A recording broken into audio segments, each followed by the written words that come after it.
Hello friends, today let us see how we can use Polymath to solve ordinary differential equations.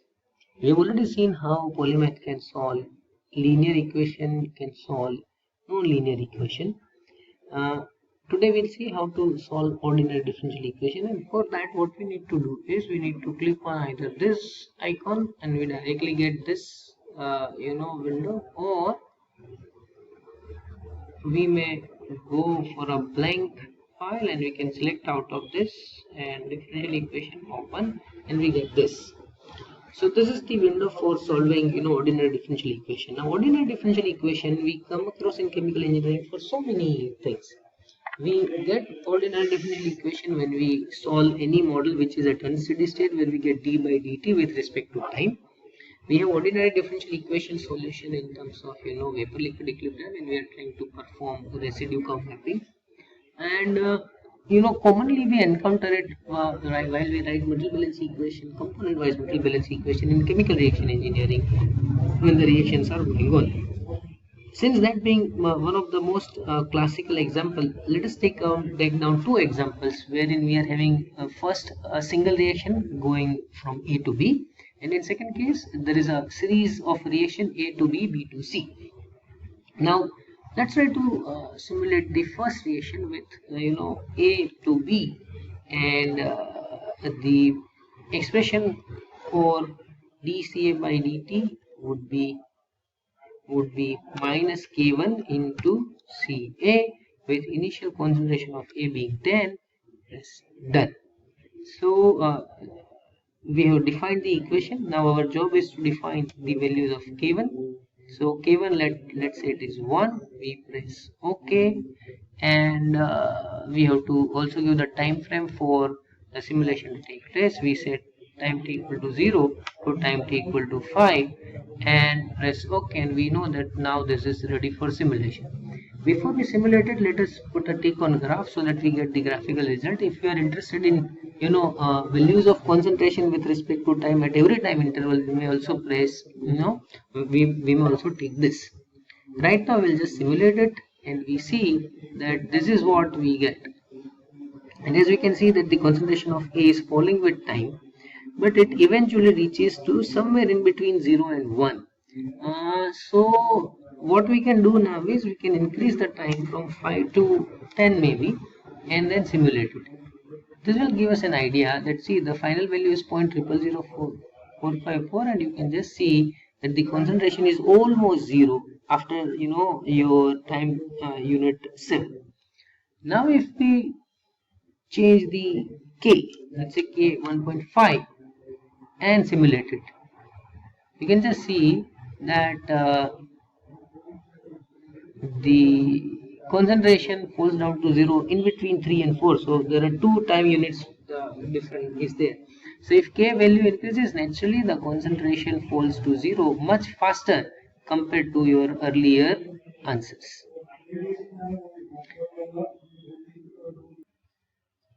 So now if you simulate that, it's this. Now suppose if we make it to 2.5, and we can see that further the things have changed, and it is almost 1 to 2 minutes. So yeah, K can be like this. Now if we look at reaction in series, where A gives B gives C, and we have got K1 for A to B and K2 for B to C. If I want to write equations pertaining to this, I say dCA by dt equals minus K1 into Ca, with initial concentration as 10 mole per liter, and we also add for Cb, which is K1 into Ca minus K2 into Cb, with initial concentration of B being 0, and we also have dCc dt. This is equal to K2 into Cb, with initial concentration of Cc as 0. So these are our differential equations, and when we write explicit equation for K1 and K2, let's say initially keep both of them 1 1,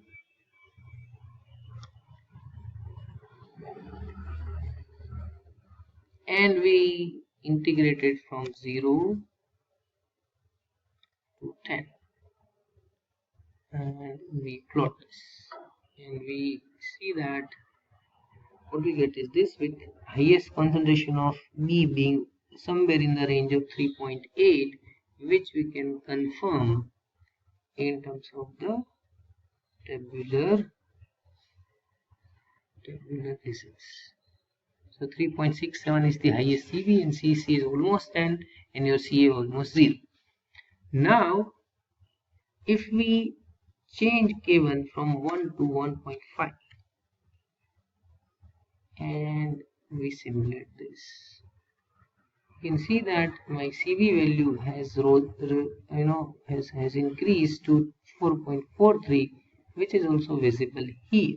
Earlier it was between 3 to 4, now it is beyond 4. If I make it this as 1.5 and K2 as 0.5, and I'm increasing the difference between the two, I can see that this is 5.7.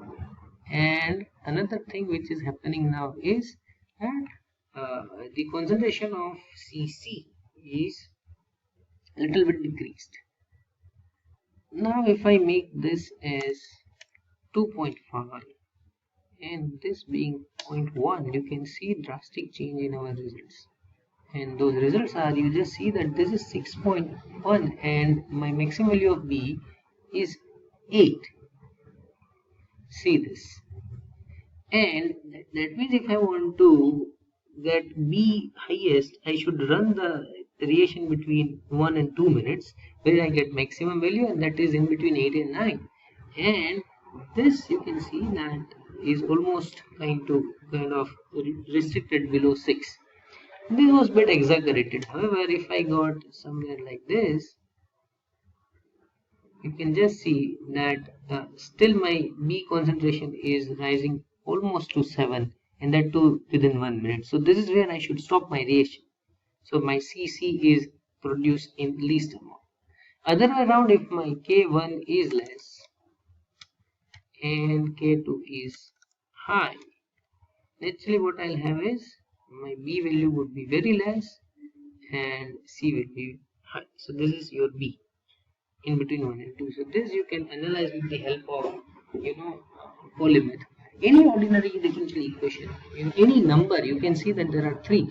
Any number you can solve, and as I told you, it is just by adding differential equation, auxiliary equation, initial and final value, you can get this.